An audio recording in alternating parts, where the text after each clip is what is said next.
हम तीर्थराज प्रयाग में हैं और तीर्थराज प्रयाग में राम जन्मसिंह सेवा समिति छपरा बिहार, यहाँ छपरा से ये संस्था जो है श्रद्धालुओं को लेकर यहाँ पे कैंप लगाए हुए हैं और इसका तैयारी पिछले 2 महीनों से छपरा में वहाँ पे ऑफिस खोले थे, जिसके माध्यम से लोग रजिस्ट्रेशन करा रहे थे। रजिस्ट्रेशन कराने के बाद यहाँ पर उनको रहना और खाना फ्री है और उसके लिए जो ये राम जन्मसिंह सेवा समिति छपरा बिहार, उसके जो संचालन करता हैं राणा यशवंत भैया, वो हमारे साथ हैं।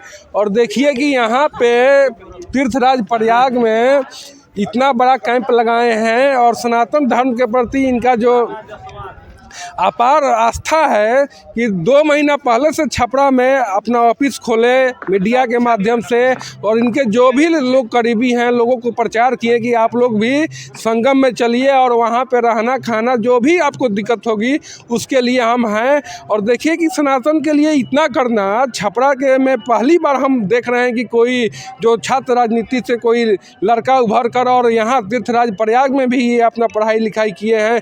छात्र जीवन जो है राजनीति यहीं से ये शुरुआत किए हैं, तभी जाकर ये संभव है, नहीं तो छपरा में ऐसा इससे पहले हम कभी नहीं देखे हैं। और ये साल नहीं है, पिछले 6 वर्षों से लगातार यहाँ तीर्थराज में जब भी यहाँ पे मेला लगता है, इस बार तो संगम है, और यहाँ पे अपना ये कैंप लगाते हैं और लोगों को सेवा करते हैं। और बड़ा छपरा में केवल जाति की बात होती है, ये सब नहीं करते हैं, ये केवल सनातन के लिए कर रहे हैं।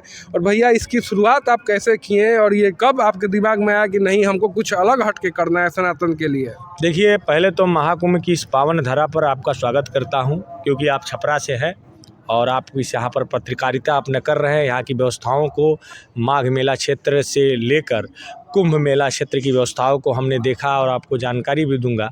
लेकिन आप इस समय महाकुंभ के परिक्षेत्र में घूमकर अपनी पत्रकारिता कर रहे हैं।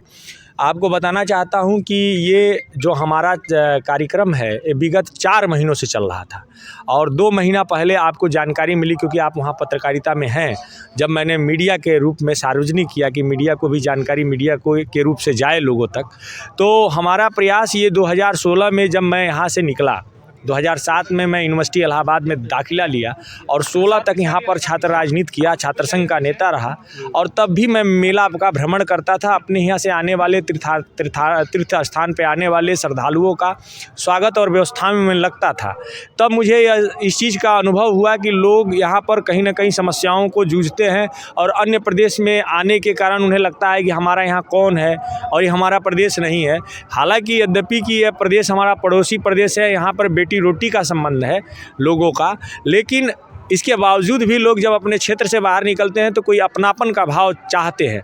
इसको दृष्टिगत रखते हुए 2016 में जब मैंने छोड़ा और 2017 में जब उत्तर प्रदेश में भारतीय जनता पार्टी की सरकार बनी और योगी जी को नेतृत्व मिला, यशस्वी मुख्यमंत्री योगी आदित्यनाथ और देश के यशस्वी प्रधानमंत्री के सानिध्य में जो 2019 का कुंभ दिव्य कुंभ और भव्य कुंभ के रूप में मनाया जाने लगा, तभी मैंने प्रयास किया कि छपरा और बिहार के श्रद्धालुओं के लिए मुझे भी कुछ करना चाहिए। और उस समय मैं प्रयागराज छपरा से आया हुआ था और उसी समय मैं जब शिविर आवंटन का कार्य चल रहा था तो माननीय मुख्यमंत्री जी से अनुरोध किया कि मुझे भी शिविर चाहिए और मैं वो सारे जो आवश्यकताएँ हैं, जो योग्यता है उसको पूरा करूंगा। और वो पूरा करने के बाद हमें यहाँ पर शिविर क्षेत्र में स्नान मिला और उस स्थान में मैंने लगभग 2500 श्रद्धालुओं को बिहार के आने वाले उनको स्नान कराया। और तब से लेकर अब तक अविराम रूप से माघ 2020, 21, 22, 23 और 24 को योगी जी ने ट्रायल महाकुंभ कहा और वो भी ट्रायल महाकुंभ में अब तक लगभग 5000 छपरा के श्रद्धालु नहाए हैं और लगभग 10,000 पूरे बिहार भर के श्रद्धालु नहाए हैं। और बिहार के सारे गणमान्य नेता जैसे हमारे स्वर्गीय सुशील कुमार मोदी जी का भी आगमन 2019 में हुआ, हमारे नेता जो है विजय सिन्हा जी जो श्रम संसाधन मंत्री हैं उनका भी आगमन हुआ, हमारे क्षेत्र के राजीव प्रताप रूढ़ी जी सांसद जी को भी हमने आमंत्रित किया, हमारे महाराजगंज के सांसद जनार्दन सिंह सिग्रीवाल पत्नी के साथ यहाँ आए। ये सारे लोग और बिहार के पूर्व DGP KS द्विवेदी साहब जो पुलिस भर्ती बोर्ड के चेयरमैन हैं, तो ये सारे लोगों का और आम जन से लेकर विशिष्ट जनों की सेवा, कहीं किसी प्रकार की किसी से भेदभाव न होना, उनको संतुष्ट करना, निःशुल्क रूप से सारी सुविधाएं देना, ये मेरा अपना कार्य बना। और इसका मेन उद्देश्य था धर्म जागरण का अभियान। कारण ये है कि जिस प्रकार से आज के परिवेश में और एक कह लीजिए कि साजिश के तहत भारतवर्ष के अंदर जो धर्मांतरण का प्रलोभन के द्वारा और बहला फुसलाकर जो कुकृत्य किया जा रहा है, उसके विरुद्ध में धर्म जागरण का अभियान है। और मेरे गुरु जी की कृपा से मैं इस पर कार्य कर रहा हूँ कि हम हिंदू और सनातन समाज का जो गौरव है, जो छपरा की धरती परमहंस दयाल अद्वैतानंद जी महाराज की धरती है, जिन्होंने बिहार में ही नहीं, छपरा में ही नहीं, पूरे भारतवर्ष में धर्म और भक्ति का प्रचार प्रसार किया। और छपरा के लोग अभी उनसे अनजान थे, लेकिन धीरे धीरे हमारे गुरु महाराज की कृपा और हम लोगों का परिश्रम, उनकी कृपा से जो लग रहा है, उससे छपरा के लोग इस चीज़ से अवगत हो रहे हैं और जो बहला फुसलाकर जो धर्मांतरण का जो कुत्सित मानसिकता है, उससे सजग हो रहे हैं।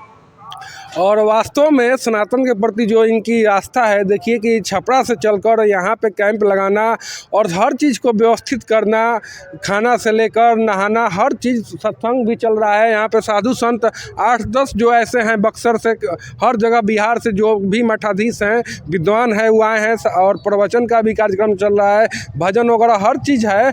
और ये छोटा मोटा आप सोच रहे हैं कि हाँ ये छोटा बात है, लेकिन इसके लिए आपको प्रति कितना परिश्रम और आपके प्रति आस्था है सनातन के प्रति, तभी ये काम संभव है। और छपरा के लोगों को और बिहार के लोगों को क्या आप संदेश देना चाहते हैं तीर्थराज प्रयाग से? देखिए, हमने तो छपरा के लिए यही सोचा है और यही कर रहे हैं। हमने कहा छपरा को केंद्र बनाएंगे, पूरा बिहार रहवाएंगे। और सत्संग भी छपरा की धरा की है। आपको बताना चाहते हैं कि जो छपरा की धरा है वो विश्व प्रख्यात है। परमहंस दयाल जी जो आध्यात्मिक सम्राट हैं, इनकी जो पूरे विश्व में लोग इनको जानते हैं और इनके पंथ को, इनसे जुड़े हुए अनेकों लोग हैं जो सनातन की इस परम धरा से जुड़े हुए हैं। और आज जो छपरा में जो हम लोग का आश्रम है, जो परमहंस दयाल अद्वैतानंद जी महाराज के पंथ के सन्यासी हैं, वो हमारे गुरु महाराज ने उन सन्यासी लोगों को यहाँ भेजा है। और विगत लगातार वो प्रतिदिन अपने दिनचर्या जो आगे वर्णित है उसके अनुसार कार्य कर रहे हैं। इधर मैं सेवा भाव में लगा हूँ और वो सत्संग का जो कह लीजिए कि अद्भुत, अद्वितीय, अमृत, ये वो दे रहे हैं छपरा के लोगों को। और छपरा को श्रेय हम चाहते हैं ऐसे मिले कि मैंने कहा था रजिस्ट्रेशन के दौरान, मैंने 1500 लोगों का रजिस्ट्रेशन कराया, 1500 परिवार के लोगों को। और उनके माध्यम से गोपालगंज, सिवान, मुजफ्फरपुर, भागलपुर, दरभंगा, मधुबनी, गया, नालंदा, अररिया, ये सारे जगह के, पूर्णिया, ये सारे जगह के लोग, पटना, कि इन लोगों को आप केंद्र बिंदु बन जाइए। आपके माध्यम से इन्हें अवसर मिले कि इस पावन धरा पर आकर वो स्नान करें। और उनका माध्यम बन जाना, यही तो मैं चाहता था कि छपरा के लोग पहले आए, खुद नहाएं और औरों को भी नहवाने के लिए प्रेरित करें। और इसके लिए जो हमारा प्रयास है वो यही था। 4 महीनों में हमने 6 वर्षों की संकलित जो यात्रा थी, उसमें बुकलेट के माध्यम से आपने देखा होगा कि लोगों को देने का कार्य किया और वहाँ पे इन्फॉर्मेशन देने का काम किया कि क्या क्या व्यवस्थाएं रहती है। आप देख सकते हैं यहीं से कि एक तरफ महिलाओं का विंग है, जो एक तरफ महिलाएं रहेंगी तो दूसरी तरफ पुरुषों का विंग है। एक तरफ पुरुष रहेंगे, एक तरफ महिलाओं का शौचालय है तो एक तरफ पुरुषों का शौचालय है। और दोनों की कैपेसिटी 350 प्लस की है। और इसके साथ आप सत्संग हाल आपके ठीक सामने है, इधर का शिविर आप देख सकते हैं कि सामने है। यानी कि हर स्तर की व्यवस्था और किसी प्रकार की असुविधा न हो, इसका खास तौर से ध्यान रखा गया है। तो छपरा वासियों से निवेदन है कि वो सब लोग घर से निकले, खास तौर से रजिस्ट्रेशन वाले ही आम दिन खास तौर से रजिस्ट्रेशन वाले जो महत्वपूर्ण स्नान पर्व है उस दिन आ सकते हैं। और जो बिना रजिस्ट्रेशन के लोग हैं, जो शरीर से अस्वस्थ लोग हैं, उनको मैं निवेदन करूंगा कि वो खास दिन, मैंने खास तौर से महत्वपूर्ण स्नानों के दिन, यहाँ हर दिन महत्वपूर्ण है। यहाँ जो शरीर से अस्वस्थ हैं उन्हें नहीं आना चाहिए। थोड़ी सी लोगों को असुविधा हो रही है, जिनको चलने में दिक्कत है, तो अब हम उसमें तो कर नहीं सकते हैं। वो आम दिन आए, आम दिन स्नान करें, चूँकि उस दिन भीड़ ज़्यादा रहती है। तो छपरावासी अब निरंतर 500 की संख्या में आवें, 1000 की संख्या में आवें, बिहार के लोग आवें, क्योंकि यहाँ संख्या रहने की पर्याप्त व्यवस्था है। और आपको सिर्फ आना है और यहाँ रहना है और अपने धार्मिक जागृति और आध्यात्मिक जागृति के लिए कार्य करना। और देखिए कि योगी सरकार का भी जो है श्रद्धालुओं के प्रति कितनी आस्था है, जिसको लेकर कि कहीं किसी श्रद्धालु को दिक्कत ना हो। और शौचालय से लेकर साफ सफाई हर दृष्टि से जो योगी सरकार इस बार जो विश्व से भी इस महाकुंभ में स्नान करने लोग आ रहे हैं, कहीं ना कहीं प्रफुल्लित हो रहे हैं और सनातन के प्रति उनकी आस्था बढ़ रही है। और छपरा और बिहार के लोगों से हम कहें कि आप लोग भी आइए, ये अभी 1.5 मंथ चलेगा और यहाँ पे रहने खाने की कोई दिक्कत नहीं है। और आपके आस्था की डुबकी लगाइए और सनातन की जय घोष की।